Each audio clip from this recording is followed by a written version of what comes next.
As the dust cleared last night and early this morning on Montana's primary election, the attention is already turning to November. Well, Tuesday set the general election stage for several high-profile races in the state and some other not-so-high-profile statewide contests. Here's MTN Chief Political Reporter Mike Dennison. Topping the ticket this fall will be Montana's U.S. Senate contest between Republican Senator Steve Daines and Democratic Governor Steve Bullock.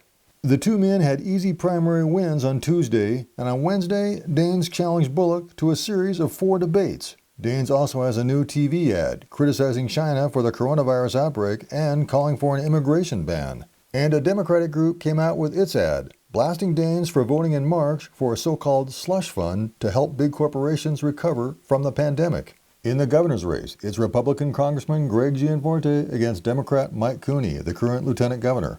You'll be hearing a lot from Gianforte about his business experience as he tries to turn the governor's office Republican for the first time in 16 years. My proposition to Montana is very simple.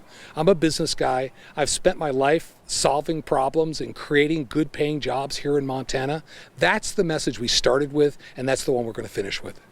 And Cooney says he'll emphasize a positive campaign, hitting familiar Democratic notes. We're going to continue to talk about the importance of health care, having accessible health care in Montana, affordable health care, affordable prescription drugs. We're going to be talking about what the need to continue to invest in our public education. In the battle for Montana's sole U.S. House seat, Democrat Kathleen Williams cruised to victory in her primary and says she'll offer a nonpartisan, pragmatic approach to problem solving. I've traveled the state 75,000 miles on my car, talking to Montanans in every corner from Plentywood to Darby and Troy to Broadus and everywhere in between about what they care about and how I can be of service. And this is really about hard work, leadership, and service, not towing the party line. Her Republican opponent will be State Auditor Matt Rosendale, who won a 6-way primary Tuesday. Like Gianforte, he's talking about business experience needed to help restart the economy.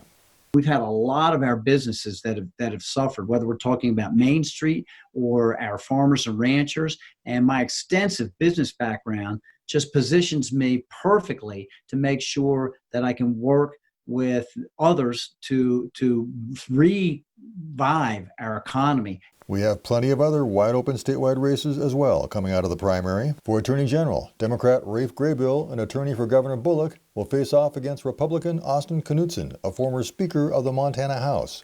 For Secretary of State, Republican Christy Jacobson, the current Deputy Secretary of State, emerged from a 6-person field and takes on Democratic State Senator Bryce Bennett of Missoula.